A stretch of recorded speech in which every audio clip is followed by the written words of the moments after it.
Bonjour à tous, j'espère que vous allez bien. On se retrouve aujourd'hui pour une nouvelle vidéo dans laquelle on va parler un petit peu de Rensport. C'est un jeu qui est en développement depuis plusieurs années, mais dont j'ai jamais vraiment eu l'occasion de parler en vidéo, pour plusieurs raisons, mais la principale était que je trouvais que ce jeu était un peu éloigné des classiques que je vous présente sur ma chaîne, qui sont des jeux un peu plus arcade et souvent centrés sur l'open world. Bon, au final, je vous en parle parce que certains d'entre vous ont demandé tout simplement ce que j'en parle en vidéo, mais aussi et surtout parce que j'ai décidé de varier tout simplement les contenus que je propose sur la chaîne et les jeux également. Donc, Rensport étant quand même dans le style jeu de course, je vois aucun problème à en parler ici. Cette vidéo va être en deux parties. Dans la première partie, je vais vous présenter globalement ce qu'est Rensport, et dans la deuxième partie de cette vidéo, on parlera de l'état actuel du jeu, puisqu'il est en bêta fermée, et le moins que l'on puisse dire, c'est que ça a déçu pas mal de joueurs, cette petite bêta fermée, donc ce sera l'occasion de faire un point là-dessus aussi. Comme d'habitude avec ce genre de vidéo, j'avoue que j'apprécie avoir vos retours en commentaire, parce que si le jeu vous intéresse pas du tout, j'en reparlerai pas, mais si au contraire il y a des gens que ça a intéressé, s'il y en a qui veulent revoir un petit peu de gameplay sur ce jeu, et si jamais j'ai l'occasion d'en faire un jour, si ça vous a plu, j'en ferai, sinon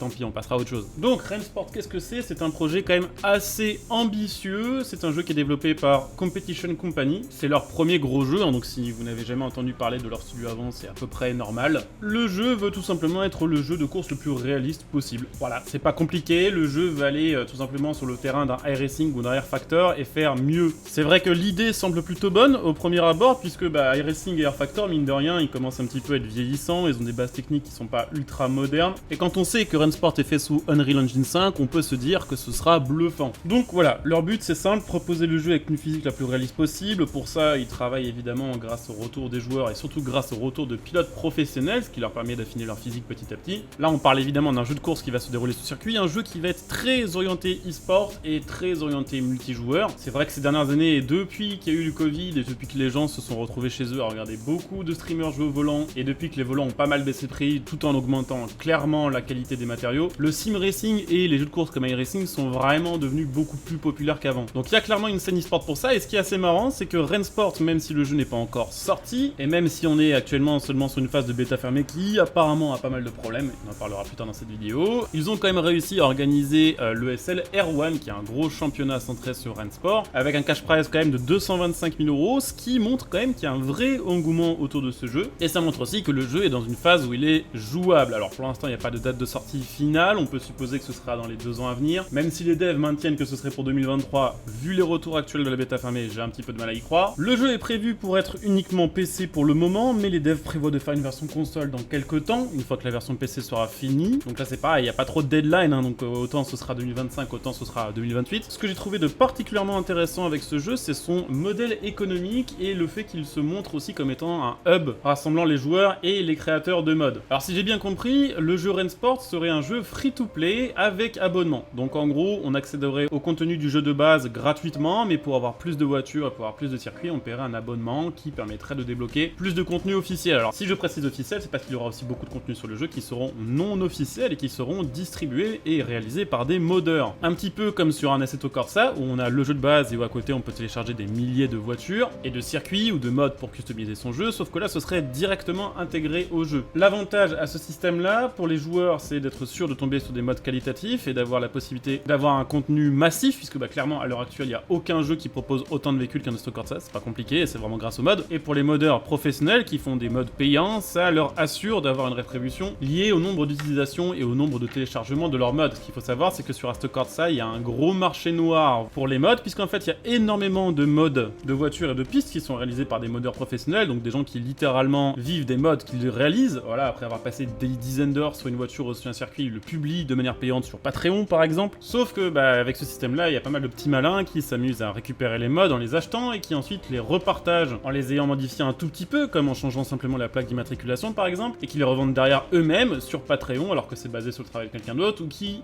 n'hésitent pas non plus parfois à les télécharger gratuitement, ce qui représente un gros manque à gagner pour ceux qui sont à l'origine du mod. L'avantage pour les modeurs sur un système comme Rensport, c'est que tout serait intégré à la plateforme du jeu, les joueurs achèteraient les mods directement in-game, les développeurs prendraient probablement une petite commission sur la vente du mod, qui pourrait résoudre plein de problèmes. Donc vous l'aurez compris, de base l'idée du jeu est vraiment excellente, proposer quelque chose d'ultra réaliste, quelque chose de vraiment fait pour les puristes, ceux qui veulent vraiment, on va dire, les sensations circuit sans forcément avoir le budget circuit, tout en se basant sur un système de free-to-play et de contenu généré par la communauté. Ça ressemblerait un petit peu à ce qu'a voulu faire Assetto Corsa à l'époque, mais qu'il avait fait de manière payante en proposant quelque chose, on va dire, plus dans l'air du temps. Si un jour le jeu arrive à respecter toutes ses promesses, ce sera sera probablement une masterclass dans son style. Mais actuellement, je vous le disais, le jeu est en bêta fermée, et c'est en me renseignant sur le jeu, et en cherchant notamment des gameplays pour illustrer tout simplement cette vidéo, que je me suis rendu compte que la plupart des résultats et la plupart des vidéos que je voyais avec ma recherche YouTube, et en écrivant simplement Rensport ou Rensport Gameplay, donnaient des vidéos avec des miniatures du style « c'est mauvais, c'est très mauvais, le jeu est bizarre, c'est un désastre, le jeu s'enfonce de plus en plus, c'est pire qu'avant ». N'ayant pas accès à la bêta fermée du jeu, je peux pas vraiment juger ces choses-là de mon côté, mais de ce que j'ai vu en regardant ces vidéos,